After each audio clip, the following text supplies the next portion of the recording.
Bonjour à toutes et bonjour à tous, bienvenue sur la chaîne Découvrir, Investir et S'enrichir. Vous êtes sur la playlist Bourse, mon portefeuille PEA, épisode numéro 83, Investir dans les actions à dividendes. Pour cela, nous utiliserons l'enveloppe fiscale PEA et le courtier en ligne Bourse Direct afin de générer des dividendes et ainsi atteindre la liberté financière. Tout ça sur une stratégie long terme. Allez, on y va!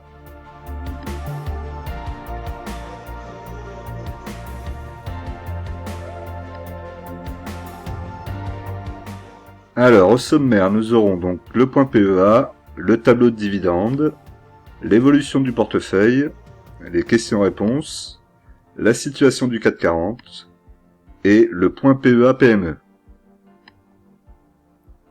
Mais avant tout ça, je vous rappelle que l'investissement en bourse peut provoquer une perte partielle ou totale de votre capital. Vous ne devez en aucun cas copier ou reproduire mes prises de position. Je ne suis pas un conseiller financier, mais un particulier qui investit en bourse à titre personnel.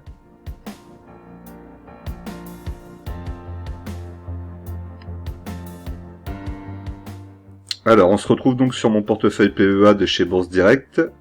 Donc on peut voir actuellement que le solde du portefeuille est de 15 997,64 €. Le solde en espèces est de 781,81 € et la plus-value latente est de 1107,32 €. Donc là vous avez l'évolution par rapport à jeudi. Donc on voit que j'ai perdu 61,42 € jeudi. On a une baisse du CAC 40 jeudi et vendredi, ce qui n'a pas forcément aidé. On voit donc ici sur la semaine, donc le CAC 40 a perdu 0,47%. Dans les indices, les meilleures progressions donc sont Kering avec 6,54% sur la semaine. Et la plus grosse baisse est Crédit Agricole avec 11,05%. Malgré cette baisse de Crédit Agricole, ça ne me permet pas encore de re-rentrer dessus. On va voir ça après. Ici, on a donc sur la semaine l'évolution donc du Stock Europe 600, donc les 600 plus grosses entreprises européennes. On voit qu'on est dans le négatif, moins 0,87%. Le SP500, moins 1,20%, donc le SP500, les 500 plus grosses entreprises américaines. Le nickel, donc le nickel plus 3,66%, donc ça c'est plutôt pas mal. Donc ça c'est l'indice japonais. Ensuite ici on a le gold, donc le gold l'or, donc l'or fait plus 0,08%. On a ici le Brent, donc l'essence Londres essence fuel qui fait plus 1,29%. Et ici la paire euro-dollar, donc l'euro qui perd 0,09% par rapport au dollar. Voilà, ces petits indicateurs sur la semaine, c'est toujours intéressant de voir un petit peu ce qui s'est passé sur la semaine passée. Alors comme d'habitude, on va regarder mon portefeuille en termes de valorisation, donc de la plus grosse ligne à la plus petite. Donc la plus grosse ligne étant Euronext, j'ai 30 unités, PRU à 81,89 €, le cours de bourse à 78,10, donc elle a perdu cette semaine 1,59%. Je suis toujours en moins-value de 4,63%, donc je vous avais dit, on s'approchait de mon PRU, et bon, je voyais pas forcément que ça allait passer au-dessus tout de suite. Il va peut-être y avoir un retracement, on va peut-être redescendre encore, si on regarde un peu sur le graphique. On voit qu'on est là, entre les deux. Donc, au moment où on pourrait se dire que ça va repartir, il faudrait qu'elle passe au-dessus au moins déjà de la moyenne mobile 20 périodes, en rouge. Tant qu'on est entre les deux, ça se cherche un peu et ça peut faire des mèches et revenir toucher la moyenne mobile de la 50 périodes, voire en dessous. Donc on va rester méfiant sur Euronext pour le moment, en attente d'opportunités, et ça va être le cas de toute façon sur le marché en général. Ici donc total, on a 29 unités, PRU à 32,78, cours de bourse est à 54,48. Elle a perdu 0,73% sur la semaine. Je suis toujours en plus-value de 66,16%. Pour le moment, elle est au-dessus de son support ici, que vous voyez, un beau support là, une belle montée. Donc ça va continuer à travailler ici, il faudra faire attention si ça casse ce support. pour le moment on reste positif, on est encore dans du haussier, tout va bien. Ce qu'on peut voir pour Total, donc information assez intéressante notamment pour les salariés, c'est que maintenant les salariés détiendront 7,26% du capital à l'issue d'une augmentation de capital réservé. Donc c'est plutôt bien de voir qu'il va y avoir une partie importante, 7,26% du capital de Total pour les salariés. C'est positif, ça pousse les salariés à toujours donner plus pour l'entreprise récompense les salariés, tout le monde s'y retrouve, donc plutôt bien. Sanofi, donc 15 unités, PRU à 81,97€, le cours de bourse est à 100,06€, elle a perdu 2,27% sur la semaine. Je suis toujours en plus-value de 22,06% pour le moment. Donc ici on voit qu'elle bute sur la résistance. Donc on n'a pas vraiment traversé la résistance, pas suffisamment en tout cas pour penser que ça va devenir support. Donc pour le moment on va rester méfiant, elle pourrait revenir travailler ici sur ce support. Au niveau des 92 là, on pourrait y revenir. Malgré tout, on a toujours des annonces de Sanofi, donc Sanofi cède ses droits sur un anticancéreux à Regeneron. Je ne connais pas, si jamais vous connaissez, n'hésitez pas à me dire dans les commentaires, pour 900 millions de dollars. Donc j'imagine que ça doit être une entreprise étrangère, c'est pas français, je pense pas. Mais voilà, donc ils vont faire rentrer de la liquidité, ils vont faire rentrer de la trésorerie, ils vont peut-être pouvoir le réinvestir sur autre chose et être encore plus puissant dessus. Sans Sanofi, pour le moment, se porte très bien. L'action reprend de la croissance. Il y a des projets plutôt intéressants sur les années à venir. C'est que du positif pour le moment. Ensuite, Danone, 20 unités, PRU à 53,25, le cours de bourse 55,90. Donc elle a fait plus 2,08% cette semaine. Je suis en plus-value de 4,96%. Donc on voit qu'elle travaille ici, comme je vous avais dit, on reste là dans ce biseau là qui arrive avec une résistance que vous voyez en rouge pointillé et ici un support. Donc ça travaille ici, on est en train de toucher la moyenne mobile 50 périodes, on a la moyenne mobile 20 périodes qui est dessous la moyenne mobile 50 périodes qui se trouve là, donc il va falloir attendre déjà que les deux se recroisent et que la 20 périodes passe au-dessus de la 50 périodes pour imaginer qu'il y ait vraiment un retour vers le haut, à la hausse on va dire. Donc pour le moment, on va être patient, je pense que ça peut encore revenir, faire quelques petites mèches et peut-être venir chercher en dessous des 50€. Nexity, donc Nexity 34 unités, PRU à 26,71, le cours de bourse est à 26,58, donc elle a perdu 1,85% cette semaine. Je suis en moins-value de 0,51%. Donc là, Nexity, on voit là qu'il y a un petit, comme un petit frein où elle voudrait bloquer ici et peut-être pas descendre aussi bas et pas aller sur son support. On voit qu'ici ça l'avait fait, elle avait bloqué, elle était remontée un petit peu, elle avait travaillé un petit peu mais elle n'avait pas réussi, elle était retombée. Grande possibilité qu'elle le fasse. Sachant que quand j'ai acheté, moi j'ai acheté au moment un petit peu après le Covid, donc on était quand même assez bas. Ouais, même en achetant maintenant, ça commence à devenir intéressant quand même. Mais bon, moi si vous n'êtes pas rentré dessus, que ça vous intéresse, il y a une personne dans les commentaires qui m'a dit qu'elle était rentrée dessus suite à mes vidéos. En tout cas, ça l'avait intéressé, il avait été faire ses recherches de son côté et il s'est dit que c'était peut-être une bonne idée de rentrer dessus, donc ça c'est bien si je peux vous aider là-dessus. Surtout si après vous faites vos propres analyses et que vous validez que vous allez dessus, parce que c'est pas mon analyse qui doit faire foi pour vous. Vous devez faire votre analyse tout seul pour pouvoir prendre votre propre décision au final. Ça, c'est important de toujours bien le faire. Même si vous allez voir plusieurs vidéos d'analyse sur les actions, vous devez être capable d'analyser vous-même. Si vous n'êtes pas capable, ça fonctionnera pas. En tout cas, c'est mon sentiment. Dites-moi ce que vous en pensez dans les commentaires. Mais tout ça pour dire que Nexity reste un prix assez intéressant. Si vous rentrez dessus aujourd'hui et que ça redescend, au pire des cas, ça redescend ici aux alentours de 22-23. Vous serez pas très loin de votre PRU, vous pourrez toujours renforcer, et puis après ça remonte, vous aurez un très bon PRU. En tout cas, moi, c'est comme ça que je vois les choses. Mais je peux aussi me tromper. Ensuite, Vinci, 10 unités, PRU à 80,97, le cours de bourse est à 90,14, elle a perdu 2,79% cette semaine, donc on est toujours en plus-value latente de 11,32%.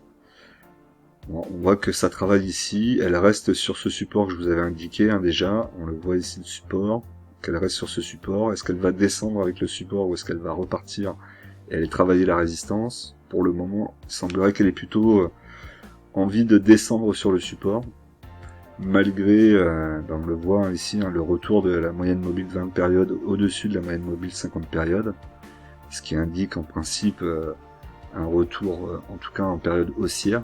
Là, pour le moment, on s'en rend pas forcément compte. Donc, on va être encore en attente sur le dossier. Eutelsat, 80 unités rue à 9,24€. Le cours de bourse est à 11,22€. Elle a gagné 0,72% cette semaine. Donc, je suis toujours en plus-value de 21,30%. Donc, on est toujours dans ce canal baissier. On voit donc, on voit ici triangle ouvert qui donne des possibilités d'aller rechercher le haut. Pour ça, comme je vous ai dit, il faut toujours qu'on ait le croisement entre la moyenne mobile 20 périodes et 50 périodes qui se fasse. Pour le moment, toujours pas d'actualité. Donc, vous pouvez éventuellement aller rechercher. Pour le moment, nulle part. Franchement, pour le moment, j'attendrai parce que ça peut ne pas se recroiser, continuer à descendre, revenir ici tester le support, sachant que pour moi Eutelsat c'est pas une action qu'il faut acheter trop cher, 9,50€, 10€ grand maximum. Là on est à 11,21€, ça me paraît peut-être un petit peu haut pour rentrer sur le dossier. Ensuite Orange, 72 unités, le PRU à 9,47, cours de bourse à 11,55, elle a perdu 1,26% cette semaine. Je suis toujours en plus-value latente de 21,98%. Donc là ici, on voit un support plutôt baissier en pointillé, avec ici une résistance plutôt haussière. Donc on aurait plutôt envie que ça continue à monter, que ça travaille ici sur la résistance et que ça n'aille pas plutôt retester plusieurs fois le support. Pour le moment, on ira plutôt, à mon avis, chercher ici le support, puisqu'on voit que la tendance est plutôt baissière. On a la moyenne mobile 50 périodes au-dessus de la moyenne mobile 20 périodes. Donc un peu comme le dossier d'avant, tant que ça ne s'est pas recroisé, on n'est pas dans une tendance haussière. Donc tendance baissière voudrait dire peut-être qu'elle va retravailler ici sur le support et qu'elle va descendre tranquillement. Pareil, un dossier qu'il faut acheter à un prix en dessous des 10€, au-dessus c'est trop cher de toute façon. Ensuite, Alstom, 30 unités, PRU à 29,46, cours de bourse à 26,57. Elle a gagné 2,15% cette semaine. Donc je suis à moins 9,82%. Pour le moment, Alstom se comporte plutôt très bien. Très très bien même. Je suis presque en train de me dire que j'ai manqué une opportunité de re-rentrer dessus à un prix un peu plus bas, en dessous aux alentours des 22€, quoi. Entre 20 et 22€, elle y est restée un moment. J'aurais peut-être dû renforcer à ce moment-là. Bon, on va voir, puisque là, regardez, elle arrive à passer donc la résistance. Elle a passé cette résistance qui devrait en principe devenir support. Malgré tout, le support ou la résistance actuelle est quand même en tendance baissière. On voit que le canal, il est ici. Vous avez les pointillés ici et ici. Après, ça pourrait venir ici travailler avec la résistance ici en pointillé rouge et cette résistance en rouge devenir support, donc devenir vert. Auquel cas ça pourrait être intéressant, mais on voit que ça va pas partir non plus très très haut pour le moment. On voit que la tendance, on peut dire que ça peut venir ici, au-dessus des 30 €, ça va pas être pour tout de suite. Là, il faudrait une belle news. D'autant plus qu'on voit ici que ça commence à se resserrer, donc si jamais on a la moyenne mobile 50 périodes passe au-dessus, la tendance redeviendra baissière, et dans quel cas on pourrait avoir une tendance ici qui suive ce nouveau support lorsqu'il sera vert. Donc à suivre.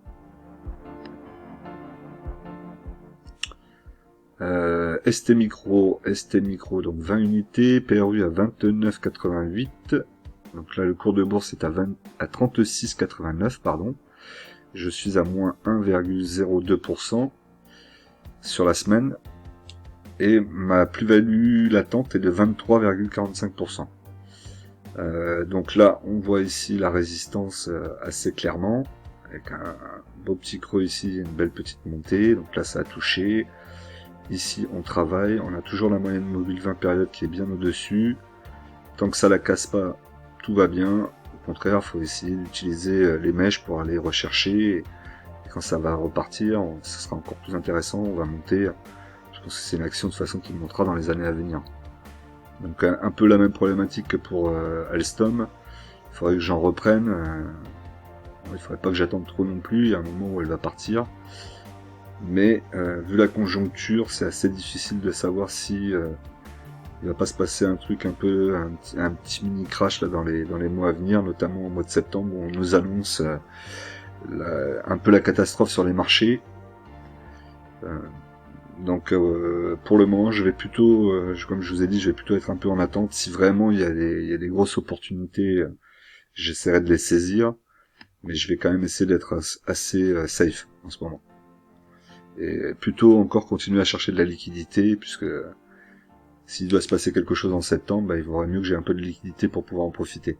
Alors je parle pas d'un crash, là ils en font un peu beaucoup comme d'habitude, hein, mais pourrait y avoir peut-être un retracement plus important, un mini crash, mais pas un crash comme on a eu en 2020. Ça, j'y crois pas.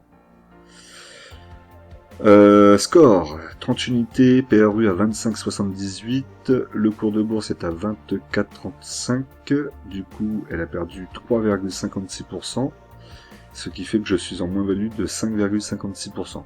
Ça pourrait être intéressant aussi de re-rentrer dessus pour faire baisser le PRU. Je pense qu'il y a moyen d'attendre encore un peu. Elle est ici. Donc là, on voit qu'on a un triangle inversé, donc ça va s'ouvrir. Un support qui est vraiment vers le bas et qui va rechercher un nouveau support. Une résistance qui est aussi vers le bas. Donc il y a de fortes probabilités qu'on aille au moins venir chercher les 22, peut-être 23. Peut-être que là, à ce moment-là, je rentrerai dessus. Alors malgré le fait que je vous dis qu'il faut faire attention, que les marchés c'est un peu tendu en ce moment, on entend beaucoup de choses, il faut continuer à faire ses achats de façon raisonnée et saisir les opportunités quand vous les trouvez, et quand il n'y en a pas, être patient et ne pas s'inquiéter si vous achetez pas pendant 2 ou 3 semaines. Dites-moi vous par exemple dans les commentaires de combien de temps est-ce que vous n'avez pas acheté d'action, pendant combien de temps, le plus long? Est-ce que c'est un mois, une semaine, 2 ans, 1 an, sans toucher votre portefeuille parce que vous ne trouviez pas d'opportunité? Alors, parce que vous ne trouviez pas d'opportunité, hein, pas parce que vous aviez éteint l'ordi et que vous ne veniez pas sur le portefeuille pendant 1 an. Sinon, c'est trop facile. Mais dites-le moi, ça m'intéresse de savoir un petit peu votre capacité de patience sur les actions. Alors ensuite, comme d'habitude, je vous rappelle que vous pouvez soutenir la chaîne, donc pour ça c'est 1,98€, je touche pas cette totalité, hein, la chaîne touche 1,08€, le reste c'est pour YouTube. Donc dedans vous avez la possibilité d'avoir une vidéo exclusive pour vous, donc vous me direz l'action, ou si vous voulez que je fasse une vidéo spécifique, vous me dites et je vous la ferai, elle sera disponible pour tous les membres, mais ça sera fait à votre demande.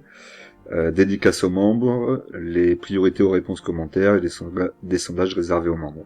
Après, comme je vous ai déjà dit, si vous venez au soutien à la chaîne, c'est parce que vous voulez me soutenir et que vous aimez ce que je fais, tout simplement. Après, le reste, c'est du plus. Pour 1,99€, c'est pas non plus énorme. Et donc pour ça, il vous suffira juste d'aller sur la chaîne, la partie ici rejoindre, vous appuyez dessus, vous cliquez, vous activez, et du coup après vous aurez un prélèvement tous les mois que vous pouvez arrêter quand vous voulez. Je vous rappelle aussi que vous avez la possibilité de me soutenir par biais des dons. Lorsque ma vidéo défile, vous avez dessous le like, d'ailleurs pensez à liker, hein. Et juste à côté vous avez le merci, vous avez la possibilité de me faire un don de la somme que vous voulez, une seule fois ponctuellement comme ça. Voilà, donc ça ferait toujours plaisir. Voilà pour ce qui était de cette partie. Allez, on continue. L'Oréal, donc L'Oréal, 2 unités, PRU à 343,01€. Donc ça, c'était le PRU que j'avais juste avant l'achat, à 381,13. Le cours de bourse est à 327,90€. Elle a gagné plus 0,95% cette semaine. Je suis toujours en moins-value de 4,41%. C'est beaucoup mieux depuis que j'ai fait mon achat, évidemment. On est revenu dans des prix un petit peu plus intéressants. Là, on voit qu'on n'est pas très loin de revenir au-dessus de la moyenne mobile 20 périodes. Auquel cas, ça serait plutôt intéressant. Mais on a cette résistance ici, là, qui bloque.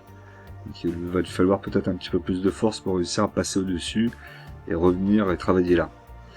De toute façon, dans tous les cas, j'ai pris du luxe.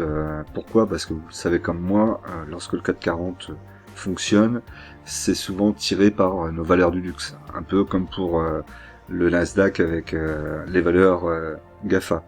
Donc c'est un peu le même principe pour nous. Hein. Si on a un peu de luxe, on sait très bien que le moment où le luxe va partir, c'est tout le 440 qui va partir avec. Et au contrario, évidemment, lorsque vous avez une valeur du luxe qui est plutôt en chute, et ben le 440 lui est plutôt aussi en chute. Ça, je pense que vous l'avez tous remarqué depuis un moment déjà. Ensuite, Crédit Agricole. Donc Crédit Agricole 60 unités, le PRU à 9,73, cours de bourse à 10,01€. Elle a perdu 11,05% cette semaine. Donc là, j'ai du mal à comprendre. Et je suis toujours en plus-value de 2,87%. Alors elle peut avoir une chute et n'hésitez pas à me dire dans les commentaires d'ailleurs quelle en est la raison. Peut-être lié au conflit avec la guerre, je sais pas comment le dire puisque officiellement c'est pas une guerre a priori, pourtant c'en est bien une, entre l'Ukraine et la Russie. Est-ce que le Crédit Agricole avait des intérêts en Russie, auquel cas sort de ses intérêts en Russie et le marché n'a pas trop apprécié, du coup il y a cette baisse. En principe, comme je vous ai déjà expliqué, lorsqu'il y a des remontées des taux et qu'il y a de l'inflation et que tout est en train de remonter, et là en ce moment on a les taux qui remontent, c'est plutôt en principe bénéfique pour les banques, puisque les banques vont gagner un peu plus. Donc les chiffres devraient être meilleurs, donc cette baisse ne devrait pas être forcément justifiée. Donc dites-moi s'il y a une news, j'ai dû passer peut-être à côté. Après j'ai pas trop regardé le Crédit Agricole, j'ai pas trop vu non plus d'informations concernant. Mais si vous avez des infos dessus, je suis preneur. Airbus, donc 5 unités, PRU à 98,41, le cours de bourse est à 108,68, elle a perdu 2,85% cette semaine, je suis toujours en plus-value de 10,44%, pardon, et donc si on regarde ici, on voit que là on s'approche de plus en plus du biseau, qui se ferme ici avec la résistance et le support. Et donc là, il y aura un choix à faire vers le bas ou vers le haut. Si on regarde au niveau de la moyenne mobile 20 périodes, elle est en train de repasser au-dessus de la moyenne mobile 50 périodes qui est là. C'est très léger, mais c'est en train de repasser au-dessus. Donc on pourrait peut-être reprendre une tendance un peu haussière. Peut-être casser justement cette résistance pour aller un petit peu plus haut. À suivre. On a malgré tout toujours des infos concernant les problèmes sur la peinture sur l'A350. Donc Qatar Airways veut un procès et accuse Airbus de mentir. Donc je vous rappelle qu'il y avait des problèmes sur la carlingue des A350, hein. On avait de la peinture qui écaillait, qui sortait, alors que les avions étaient pas si vieux que ça. Et Airbus, eux, je crois qu'ils mettaient en avant plutôt le côté entretien de l'avion par justement Qatar Airways. Donc bon, on verra, faudra suivre le dénouement de l'histoire.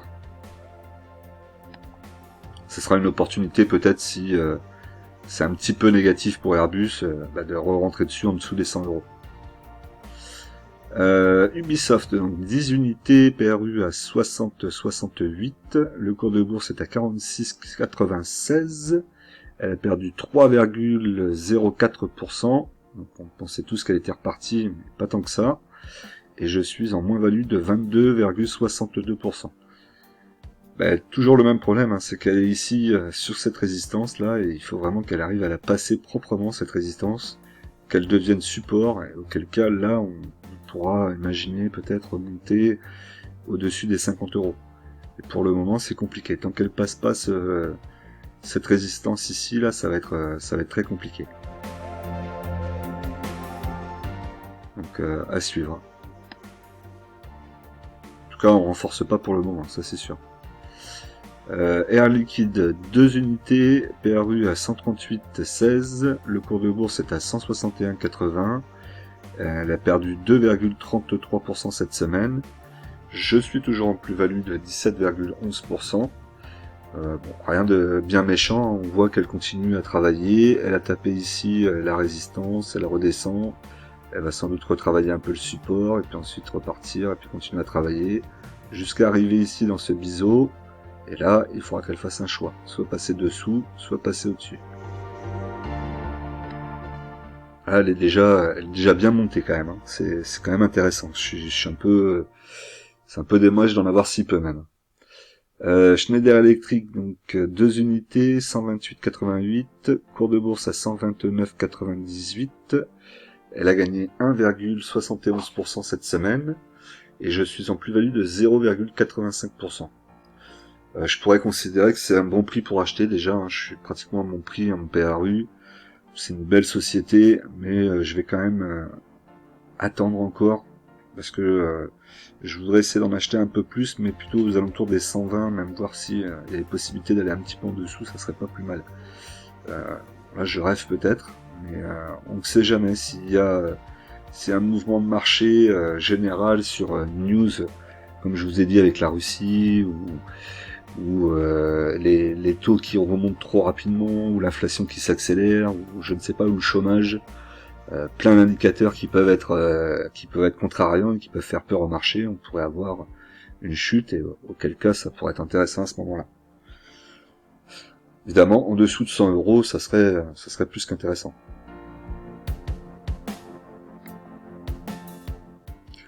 Pour Schneider, donc on a toujours ici donc justement un petit article du Figaro qui disait que une dynamique qui résiste à l'aléa des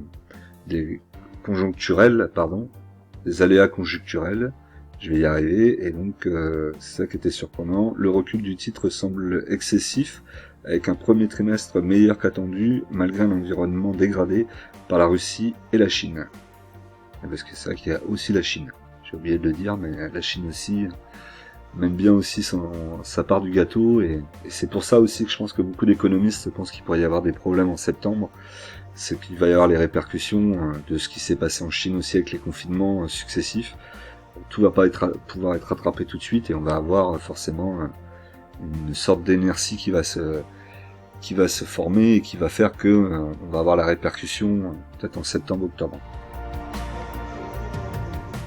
Alors ensuite on a DBT, donc DBT mon action préférée, 1000 unités, PRU à 0,10 centimes toujours, le cours de bourse à 0,03 centimes, elle a perdu 2,70%, et on revient donc à c'est moins 80,08%. On est patient, il n'y a pas d'autre chose à dire, on est patient, et on le sera. Alors du coup on se retrouve donc sur mon portefeuille Bourse Direct. Donc cette fois-ci vous pouvez voir donc que j'ai enlevé l'achat pour publiciste. Tout simplement parce que je sais pas ce qui peut se passer du jour au lendemain. Si jamais il y a vraiment une chute, on sait jamais, je voudrais pas être pris sur publiciste et que ça aille un peu plus bas, même si je vous dis que j'y crois pas forcément. Mon manque de liquidité aussi, j'aimerais bien essayer de le remonter au moins à 1000 euros, voire un peu plus, ce qui pourrait être le cas ce mois-ci, puisque j'ai pas encore fait mon versement des 1000 euros, on est en début des 200 euros, pardon, on est en début de mois. Donc voilà, et j'ai mis en plus un ordre d'achat pour Nexity qui est déjà à 24,40. On verra si ça y va. Si ça y va, ça me fera baisser mon PRU, ça me permettra d'avoir 40 actions. Et on commencera à être bien sur Nexity, on pourra aller voir d'autres actions. Voilà un petit peu l'idée. Donc pour le moment, Nexity et remettre un peu de liquidité sur le compte. Surtout que l'été, il se passe pas forcément grand chose, donc. Alors, en termes de répartition, donc par action, donc on peut voir ici qu'on a Airbus, donc on va commencer d'abord par Air Liquide, 2,02%, Airbus 3,41%, Alstom 4,97%, Crédit Agricole 3,77%, Danone 7,01%, DBT 0,13%, Euronext 14,72, Eutelsat 5,61, Nexity 5,73, Orange 5,16, L'Oréal 4,15, Sanofi 9,34, Schneider 1,64, Score 4,50, ST Micro 4,70, Total 9,75, Ubisoft 3,03, Vinci 5,61 et pour finir la liquidité à 4,79. On est à la moitié de ce que je devrais être, c'est-à-dire au moins 10%. Alors ensuite la répartition par secteur, donc ça n'a pas changé grand-chose, on a toujours la finance bien devant. Ensuite on va avoir ici la technologie, les valeurs industrielles, la consommation non cyclique, la santé, ici en bleu clair, l'énergie, pardon, la santé, l'immobilier, et ensuite les matériaux de base. Avec l'immobilier aussi, il faudrait que je sois à 10%. Donc, il faut que je travaille un peu mes lignes.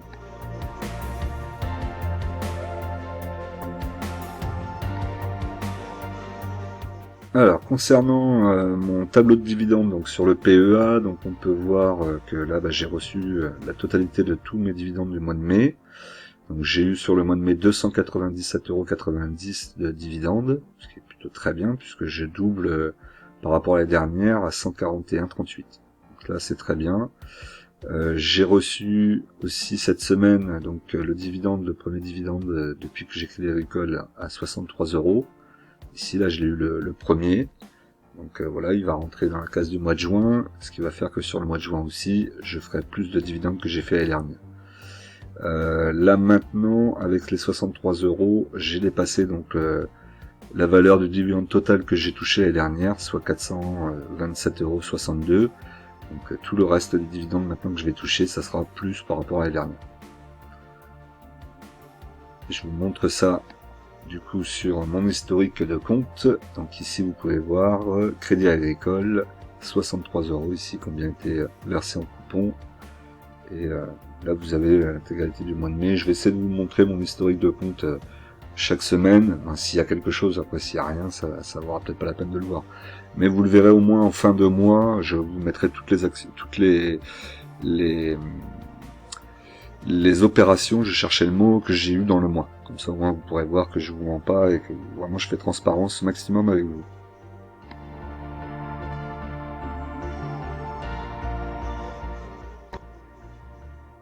Alors, par rapport à mon portefeuille, je reste en plus-value, même si j'ai perdu un petit peu, mais je suis toujours en plus-value latente de 0,61%, soit un gain de 96,75 € donc pour cette année 2022. Donc pour le moment, je surperforme assez largement le CAC 40, qui est mon indice de référence, puisque je suis pratiquement 10 points dessus. Par rapport à la semaine dernière, par contre, j'ai perdu 1,04%, soit 163,36 €. Ça, c'est dommage.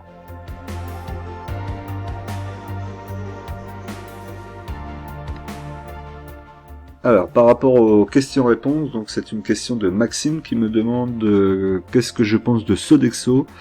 Donc pour une fois, je vais vous laisser lui répondre. Donc ce qui serait bien, c'est que vous mettiez vos réponses dans les commentaires. Qu'est-ce que vous pensez de Sodexo de votre côté? Dites-moi un petit peu. Si j'ai pas mal de retours dessus et que vous avez eu envie de discuter dessus et d'échanger, je reprendrai les questions-réponses dessus et je referai peut-être une petite analyse rapide de la société.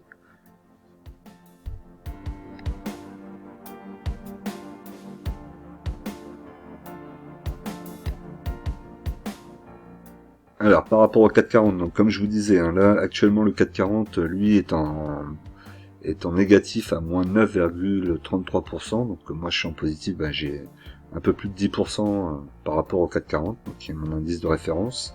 Donc le 440 est actuellement à 6485,30 points. Les scénarios n'ont toujours pas bougé, on est toujours sur un scénario à la hausse, à 6535 points. Et ensuite 6792 points pour vraiment se dire qu'on est vraiment reparti à la hausse. Et sinon à la baisse, donc à surveiller les 6062 points et les 5963 points.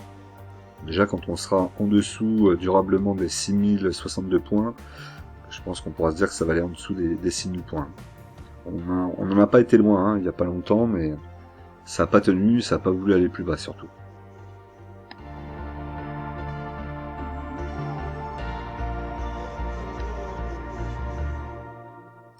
Alors on se retrouve donc pour le portefeuille PEA PME. Donc la première chose, c'est par rapport donc à la fin de notre demande par rapport aux actions à choisir. Donc là, je l'avais mis sur YouTube. Donc vous avez été 50 à voter.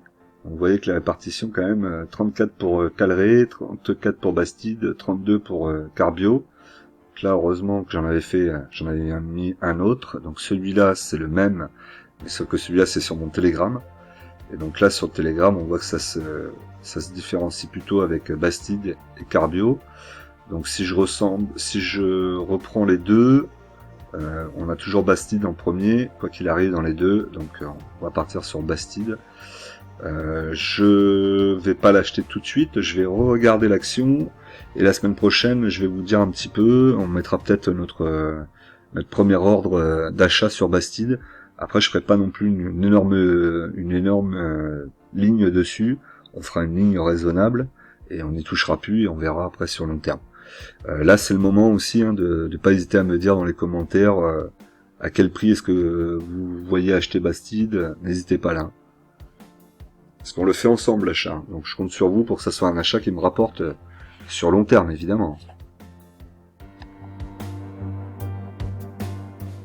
Alors donc on se retrouve là ici sur mon portefeuille PEA PME de chez Bourse Direct aussi, que j'ai ouvert 2 ans après mon portefeuille PEA. Donc c'est un portefeuille qui est beaucoup plus spéculatif, vous pouvez le voir, il n'y a quasiment pas d'actions à dividende, même aucune action à dividende ici. On est sur de la small cap principalement, mis à part Soitec, et des sociétés en devenir ou pas. C'est toujours pareil, on ne sait pas. Alors actuellement, donc mon portefeuille affiche 536,95 €. Le solde en espèces est de 4,64 €. Je suis en moins-value latente de 121,13 €. Donc là, peut-être que pour Bastide, il faudra que je sorte Soitec pour rentrer Bastide à la place, puisque j'ai pas trop de liquidité à mettre sur le PEA PME en ce moment. Donc je vais regarder, peut-être que je vais faire ça. Et puis on va voir donc mon portefeuille, toujours pareil en termes de valorisation. Donc la plus grosse valorisation, vous l'avez vu, c'est Fermentag. Donc j'ai 100 unités, PRU à 3,12. Le cours de bourse est à 2,48. Fermentag a perdu 0,56% cette semaine. Je suis en moins-value latente de 20,53%. Malgré tout, je suis quand même assez confiant sur ce dossier. Je pense qu'ils ont un bel avenir, qui certes va prendre du temps. Il faudra être très patient dessus, mais je pense qu'il y a quelque chose à faire sur cette société dans les années à venir. Et on va pouvoir le voir et le suivre ensemble dans les années à venir. En termes de graphique, on voit donc la moyenne mobile 20 périodes qui est repassée au-dessus de la moyenne mobile 50 périodes, ce qui pourrait donc donner tendance à une tendance plutôt haussière vers la hausse. Malgré tout, on voit que là, ça bloque sur la moyenne mobile 20 périodes. On a la bougie qui semble être en dessous, il n'y a que une petite mèche qui est passée au-dessus. Et pour le moment, c'est pas suffisant pour vraiment faire repartir. Ensuite, nous avons Soitec. Soitec, une unité, PRU à 156,03, le cours de bourse à 170,60. Elle a perdu 0,81% cette semaine. Je suis toujours en plus-value latente de 9,34%. J'aurais bien voulu la revendre aux alentours des 200 €, mais si je veux rentrer Bastide, la liquidité va me manquer et je pourrais pas être partout. D'autant plus qu'on voit que ça pourrait revenir ici sur ce support. Vous voyez, elle est bloquée là entre la moyenne mobile 20 périodes et un support en dessous. Elle pourrait revenir toucher là et repartir, toucher, repartir. On ne reviendrait pas tout de suite aux alentours des 200 €. Donc, je sais pas, je vais voir. Verimatrix, 100 unités, PRU à 1,36, le cours de bourse est à 0,77, elle a perdu 5,37% cette semaine. Je suis en moins-value de 42,96%. J'ai même du mal à le dire. Alors on voit ici la résistance bien nette, et on voit que c'est dessous, et que ça travaille dessous. Il faut que ça passe au-dessus pour revenir, et là malheureusement on voit que la tendance est plutôt baissière, puisqu'on va avoir la moyenne mobile 50 périodes qui va être au-dessus de la 20 périodes. Donc le dossier risque de baisser encore. Alors peut-être que je me suis trompé aussi sur ce dossier, pourtant je pensais qu'un dossier sur la cybersécurité serait intéressant. Alors c'est peut-être pas son année non plus, de toute façon je la garde pendant un petit moment. On verra, c'est peut-être pas son année, dans 2-3 ans elle va remonter, c'est possible. On peut voir ici qu'il y a eu plusieurs fois des remontées. Donc là c'était post-Covid. Ici donc 2017, on avait une petite montée, là on avait une belle montée. On a des petits moments avec des petites pulsations au-dessus. Donc pourquoi pas. Si ça revient aux alentours de 3 €, ne serait-ce que 3 €, déjà ce serait intéressant, je double ma mise, donc c'est bien. Mais on verra. Un Gossin, 8 unités, le PRU 6,28, cours de bourse à 4,51, je suis à moins 1,87%. Elle a perdu 1,87%, pardon, et je suis en moins-value de 28,22%. Gossin, j'aurais bien voulu en reprendre là, être peut-être à 15 ou 20 unités sur ce PRU là, on est quand même pas mal. Je sens qu'elle a un beau potentiel devant elle, c'est une belle société. Il faut qu'elle soit bien gérée, mais sinon il n'y a pas de raison qu'elle fasse pas quelque chose dans les années à venir. Donc c'est pour ça que je suis assez positif sur le dossier, peut-être un peu trop même. Donc il faudrait que je reste méfiant. Mais ça me paraît être une belle société qui pourrait, dans les années à venir, tirer son épingle du jeu. Alors en termes de répartition d'actions, donc on a toujours Fermentaeg à 47,11%, ensuite Soitec 29,95%, Verimatrix 16,12, Gossin 6,01 et la liquidité à 0,81. Et pour la répartition par secteur, ça ne bouge pas non plus. On a la technologie qui est la plus grosse, matériaux de base en deuxième, matériaux de base en premier, pardon, la technologie en deuxième et les valeurs industrielles en dernier, à moins de 10%. Il faudrait que j'essaie de rééquilibrer un peu ça aussi. Donc voilà, donc là vous revoyez mon portefeuille en entier. Avant de finir, je voulais vous parler aussi d'un documentaire qui a été réalisé par France 2 dans un complément d'enquête sur Arnaud le lapsus, Arnaud Lagardère, qui est passé mardi soir, si je dis pas de bêtises. Vous avez la possibilité de le retrouver sur YouTube, hein. Vraiment, je vous conseille d'aller le voir. Alors, si en plus vous êtes actionnaire de Lagardère, d'autant plus allez le voir. Si c'est pas le cas, allez le voir aussi pour voir un peu comment ça fonctionne, parce que vous avez, c'est vraiment très très intéressant. Vous avez un peu la manipulation qu'a pu faire Arnaud Lagardère avec les actions qu'il avait en portefeuille et qu'il augmentait les dividendes. Donc ça, quand vous avez des dividendes spéciaux comme ça 2 ou 3 ans de suite, en fait, il récupérait ces dividendes énormes pour lui pour essayer de couvrir sa dette parce qu'il avait une dette monstre. Voilà, il y a plein d'histoires derrière qui sont vraiment très intéressantes. Après, c'est un peu dommage de voir qu'il a tout perdu parce qu'il a mal géré, quoi. En tout cas, c'est ce que le documentaire laisse penser. À la fin, en plus du documentaire sur Arnaud Lagardère, vous avez Arnaud Lagardère qui est en discussion avec le journaliste en face à face et qui donc a un droit de réponse par rapport à ce qui est dit dans le reportage. Donc c'est plutôt pas mal. Bon voilà, c'est vraiment très intéressant. J'ai trouvé ça vraiment très très intéressant, même si voilà, c'est toujours filmé avec un parti pris. Malgré tout, c'était vraiment très intéressant. On apprend beaucoup de choses, on voit un peu comment ça fonctionne, ce qu'il a mis en place. Le fait d'avoir voulu investir dans le sport, ça forcément, il a tout perdu aussi à cause de ça. Et ça, c'est le cas de beaucoup d'entreprises. Mais c'est aussi intéressant à regarder parce que pour nous qui sommes actionnaires, ça peut nous donner des indications sur le fait que même les plus grosses sociétés peuvent disparaître du jour au lendemain, et notamment lorsqu'il y a le fondateur qui disparaît, repris par l'enfant derrière.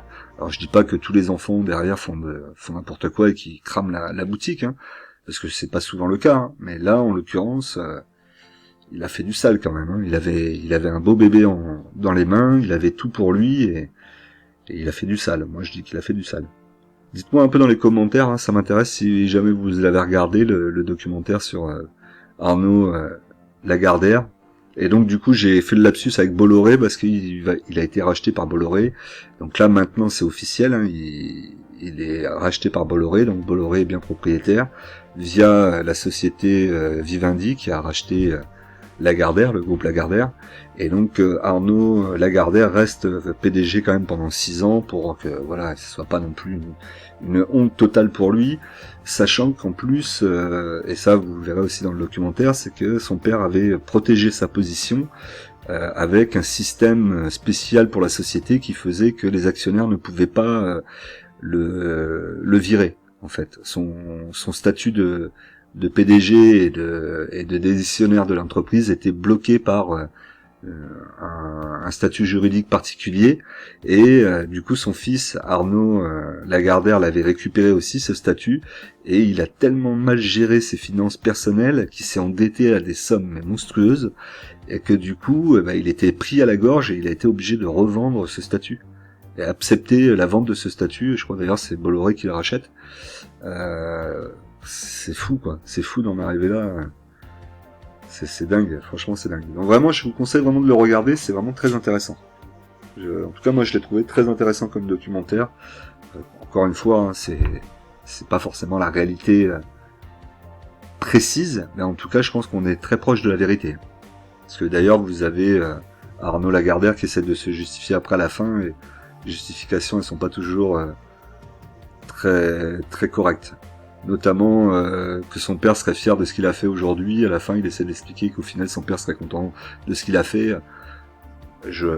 Franchement, je suis pas sûr que même lui, il y croit. Hein. Mais bon.